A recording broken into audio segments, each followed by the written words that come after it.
Paulo Ricardo de Azevedo Júnior, de Cuiabá.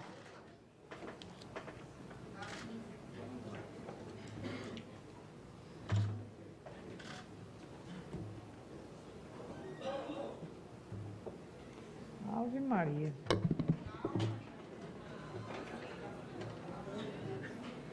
O senhor recomenda, é? Boa tarde a todos. Quero, antes de mais, agradecer o convite da comissão, a honra de estar aqui e de, nesta Casa de Leis, realmente debatermos um assunto tão importante para o nosso país, para a defesa verdadeira dos direitos das mulheres e, sobretudo, para aquilo que é a necessidade de que essa Casa de Leis proponha legislações que representem mesmo esta necessidade, como foi apresentado pela doutora Amini, né, de defender a mulher. Agora, o que nos cabe aqui dizer, já desde o início, é o seguinte: se nós vamos defender o direito da mulher, nós temos que considerar que, a partir da Conferência Internacional de Direito de Defesa dos Direitos das Mulheres, em Pequim, a palavra gênero entrou como um vírus que roubou a agenda do verdadeiro direito das mulheres. Por quê? Porque acontece o seguinte: foi feita toda uma articulação para, a partir da década de 90, se substituir sistematicamente a palavra sexo, que era aquilo que se usava antes, pela palavra gênero. A palavra gênero parece até mesmo uma palavra, digamos, mais polida, mais educada do que sexo, porque sexo tem essa conotação de relação sexual, né? Então, parece ser mais educado você dizer gênero. No entanto, isso foi um vírus que foi introjetado na agenda da verdadeira defesa do direito das mulheres, de tal forma que ela foi raptada para fazer uma outra coisa, que é desconstruir a família natural, nesta complementariedade de homem e de mulher, que gera a vida, como, aliás, foi até apresentado pela nossa expositora, né, doutora Amini Haddad Campos. Para a gente entender de onde vem isso, nós precisamos, então, começar com um pouco de história. Tudo começou no século XIX, com um senhor chamado Karl Marx, que, antes de morrer, deixou escritos, anotações de um estudo que ele fez, que não foi publicado em vida, foi publicado póstumamente por Engels, que é chamado A Origem da Família, da Propriedade Privada e do Estado. Nesse livro, Karl Marx explica a origem da família. E a origem da família, segundo Marx e Engels, é a seguinte: a família, essa realidade que nós conhecemos e da qual nós nascemos, é uma construção opressora. Ou seja, assim como para os marxistas existe uma opressão básica e fundamental, que é o fato de que o capitalista explora o trabalhador, Karl Marx, no final da vida, disse: não adianta nada nós estarmos agora trabalhando para o capitalista parar de oprimir o trabalhador, quando nós temos na família, na própria célula máter da sociedade, na célula básica da sociedade, nós temos a opressão. Por quê? Porque a família é o macho que oprime a mulher e os filhos como sua propriedade. Segundo Karl Marx, qual seria a origem da família? A origem da família, segundo ele, está no surgir do capitalismo. Não vamos agora entrar em debate se isso que ele está descrevendo é capitalismo ou não. Eu vou simplesmente expor a coisa como ela está lá. Mas, com a agricultura, todo mundo sabe que quando se começa a produzir na agricultura, se começa a produzir mais do que se pode consumir, há um acúmulo de riquezas. Qualquer dono de sítio sabe que você, né, produz frutas, e aí você tem mais frutas do que aquilo que sua família pode consumir. Então você vai acumular riquezas. Ora, para acumular riquezas, você precisa ter uma forma de guardar essa riqueza. Mas para guardar essa riqueza, do que adianta você guardar riqueza se você não tem herdeiros? Então, segundo Karl Marx, a humanidade, na horda primitiva, todo mundo tinha sexo com todo mundo, livremente, sem estes preconceitos burgueses, dessa instituição burguesa chamada família. Todo mundo tinha sexo com todo mundo e, portanto, não se sabia quem eram os pais do sexo masculino, quem era o pai masculino daquela criança. Sabia-se quem era a mãe, porque a criança saiu daquela barriga. Evidente? Então, já que você sabe quem é a mãe, você não sabe quem é o pai. Mas a sociedade agrária opressora, no início do capitalismo, inventou a fidelidade monogâmica, ou poligâmica, se quiser, mas em todos os casos, o fato é o seguinte: o homem tinha uma mulher ou mulheres que ele podia ameaçar de morte caso ela não fosse fiel sexualmente, porque ele queria ter certeza que todos os filhos que ela trouxesse ao mundo fossem filhos dele, para que ele pudesse deixar herdeiros. Então, para Karl Marx, a origem da família é uma origem opressora em que o homem se coloca como o proprietário da mulher e dos filhos. O pater familias romano, que para Marx é o suprassumo da opressão, ele tem poder de vida e de morte sobre a mulher e os filhos. Portanto, a família precisaria ser destruída, desmontada. Até aqui, Marx simplesmente lançou o grito, o alarme. A origem da opressão capitalista está nesta instituição chamada família. Passaram-se anos, décadas, e isso foi deixado de lado. Por quê? Porque ninguém sabia o que fazer com essa informação. Até que, na década de 60, as pensadoras marxistas feministas surgiram com uma nova onda de feminismo.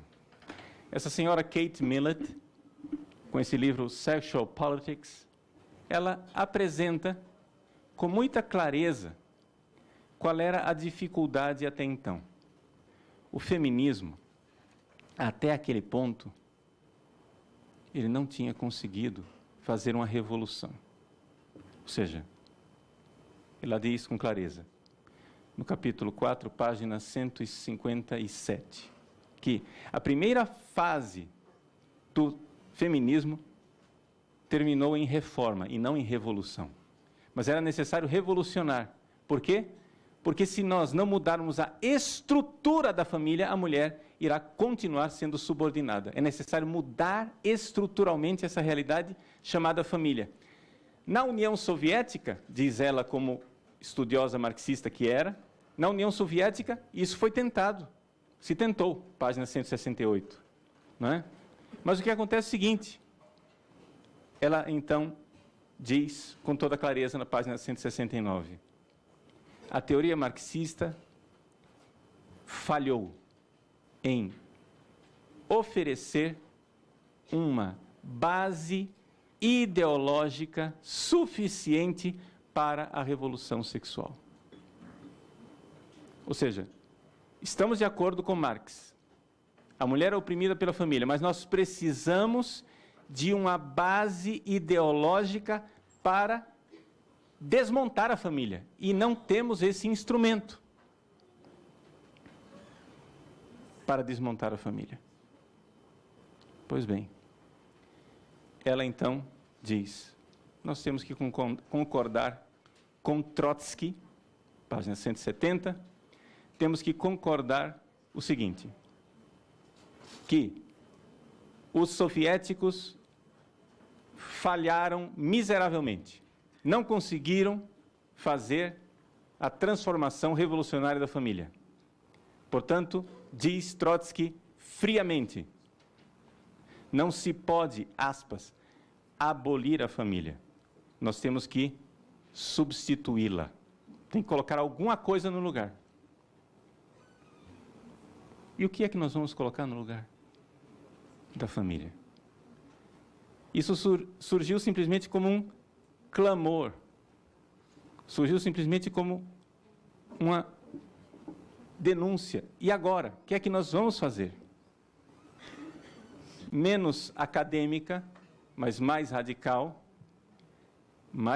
ainda do que Kate Millett, é a senhora Shulamith Firestone.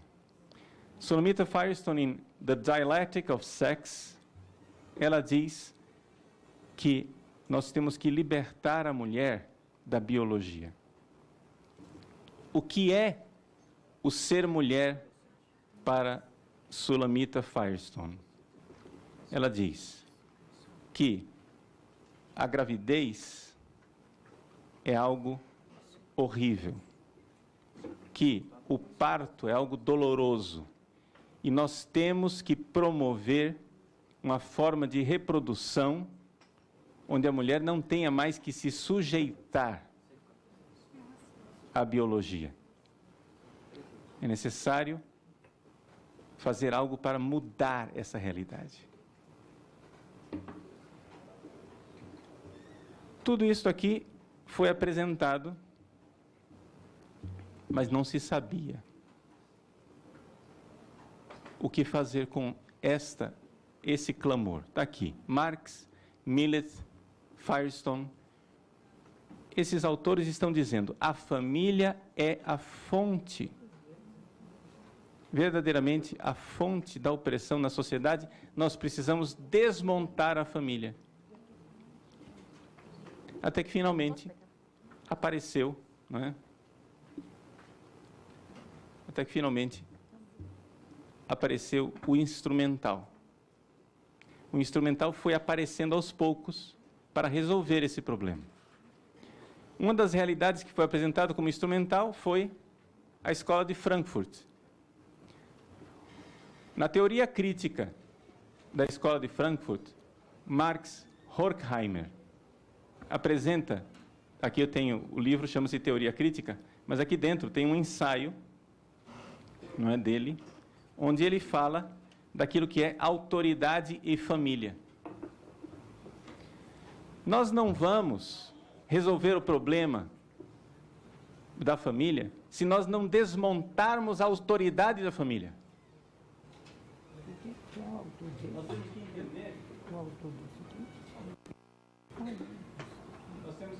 Nós temos que entender que a autoridade da família tem que ser desmontada, porque as pessoas elas não seguem silogismos, elas seguem uma autoridade. Então, por exemplo, um projeto de lei que foi aprovado aqui nesta casa, como por exemplo a lei das palmadas, da senhora advogada da Xuxa Meneghel. Vejam, o que acontece é o seguinte, essa lei, ela pode parecer que ela quer defender as crianças, mas uma criança que for espancada, já com o aparato legal que havia anteriormente, o criminoso iria para a cadeia. Qualquer pessoa espancada, não só a criança. Só que acontece o seguinte, o que está contido lá dentro da lei é o seguinte, se o pai ou a mãe sujeitar a criança a qualquer tipo de constrangimento,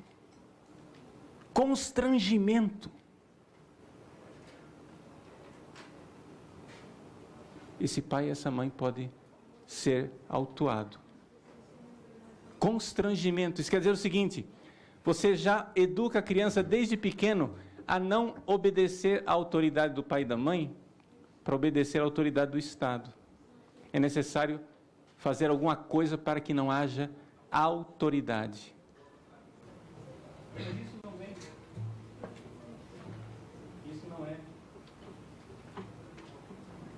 Alô? Isso não é. Pronto. Isso não é o problema principal daqui que nós estamos tratando, que não é a questão da autoridade dos pais, mas é a questão que foi se tentando buscar uma forma de desmontar a família. E essa forma foi encontrada com a teoria do Dr. John Money, né, que é uma teoria completamente maluca. Ela foi vista como um instrumento muito importante pela ideóloga Judith Butler, e isso foi então colocado dentro da Conferência de Pequim, como foi relatado pela Dale O'Leary. Dentro da Conferência de Pequim, se tentou introjetar dentro das resoluções da ONU a palavra gênero. Quando os delegados disseram, mas escuta, por que essa palavra gênero? Por que é que não se diz então logo sexo, já que vocês estão tentando defender as mulheres? Por que é que não se coloca a palavra sexo? E então, foi a grande descoberta. A reação foi tão tremenda contra a palavra sexo, para se substituir a palavra gênero, que então nós descobrimos que a palavra gênero não significava mulher. Ou seja, a agenda de defesa do direito da mulher estava sendo raptada por uma outra agenda. A agenda, porque finalmente eles tinham encontrado a forma de desmontar a família. Um projeto socialista cuja finalidade é desmontar a família natural. A família da qual as pessoas nascem. A família onde o homem e a mulher se unem sexualmente e da qual nascem as crianças. Numa aparente vontade de defender o direito da mulher, o que se estava fazendo era uma outra coisa: destruir a família. E aqui é que está a realidade, e aqui que está o problema. Então, querem defender o direito das mulheres? Faça o seguinte: quando quiserem defender o direito das mulheres, usem a palavra mulher. Usem a palavra sexo. Mas por que é que os ideólogos e os militantes não vão aceitar que as senhoras legisladoras coloquem a palavra sexo, coloquem a palavra mulher e não a palavra gênero? Por quê? Porque a finalidade não é defender a mulher. A finalidade é raptar a causa da mulher para uma outra agenda, uma agenda escondida, a agenda de gênero, a agenda de destruição da família natural.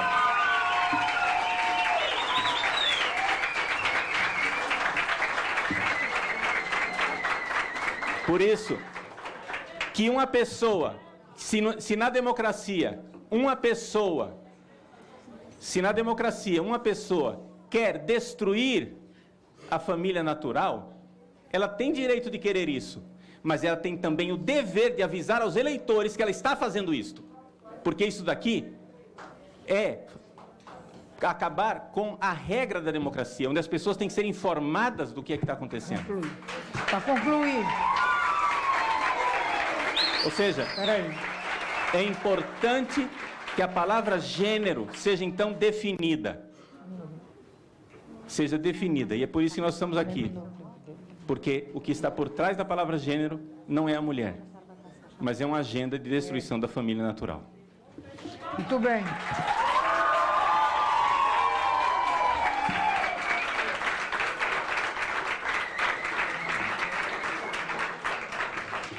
Eu gostaria, antes